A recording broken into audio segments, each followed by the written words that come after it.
नमस्कार, मैं doctor Rajeev Kant Pandey, orthopaedic surgeon, Lakshmi nursing home, Jhumritilaiya, Jharkhand से। आज हम लोग बात करेंगे प्लास्टर्स के बारे में। प्लास्टर्स के कितने प्रकार होते हैं, क्यों ऐसा होता है कि हम लोग एक पेशेंट को 2 बार प्लास्टर लगाते हैं कई बार।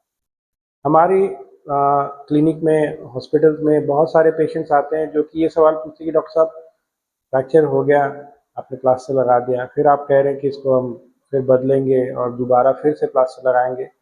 तो ऐसा क्यों है? आप एक ही बार में क्यों नहीं प्लास्टर लगा देते हैं? 2 बार क्यों लगाते हैं? तो इस चीज़ को मैं आज आपको इस वीडियो के माध्यम से क्लियर करना चाहता हूँ।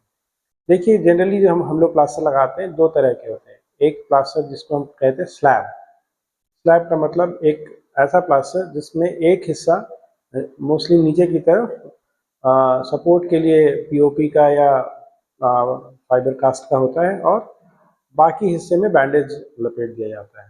इसे हम स्लैब बोलते हैं, जिसको हम लोग लोकल भाषा में, कॉमन लैंग्वेज में कच्चा प्लास्टर कहते हैं। दूसरा प्लास्टर जो होता है, जो सर्कमफेरेंशियली पूरी तरह से बंधा रहता है, चाहे वो प्लास्टर ऑफ पेरिस का हो या फिर वो फाइबर ग्लास के मटेरियल का हो सकता है, फाइबर कास्ट जिसको बोलते हैं।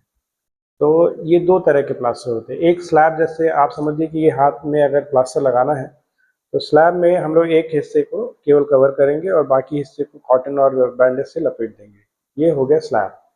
और दूसरा कास्ट जो है, जिसमें कास्ट का जो मटेरियल है वो पूरे तरह से सर्कमफेरेंशियली इसको कवर करता है, इसको हम कास्ट कहते हैं।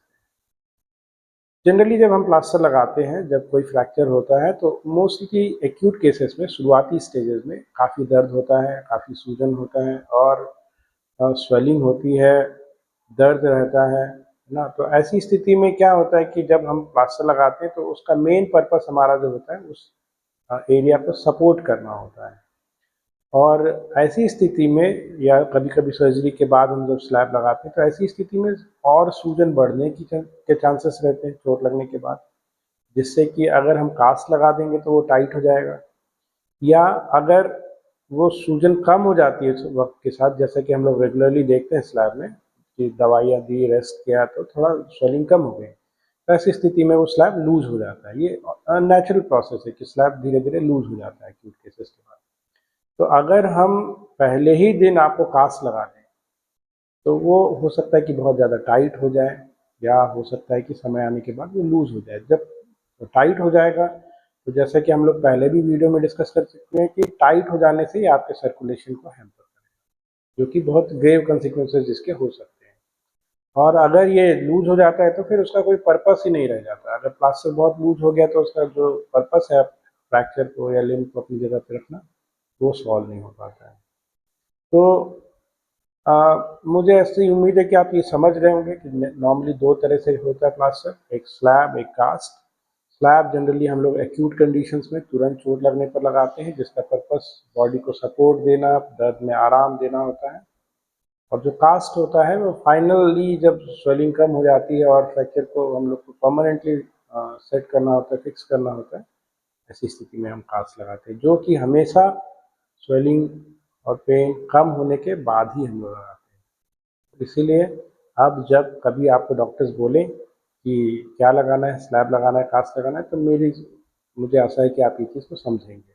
और अब एक चीज़ ज़रूर ध्यान रखिए कि कभी भी एक्यूट इंजरी में, तुरंत लगी चोट में कास्ट नहीं लगाना चाहिए। हम लोग कई बार देखते हैं कि लोग पेरिफेरल एरिया से आते हैं जो कि कास्ट लगा लेते हैं। ये आपके लिए और आपके लिम्ब के लिए घातक हो सकता है। तो ध्यान रखें, जब भी आप कभी चोट लगे तो स्लैब लगाना है या कच्चा प्लास्टर लगाना है, और जब स्वेलिंग और पेन सबसाइड हो जाता है तो जो फाइनल प्लास्टर लगता है या कास्ट लगता है वो लगाना है। Thank you.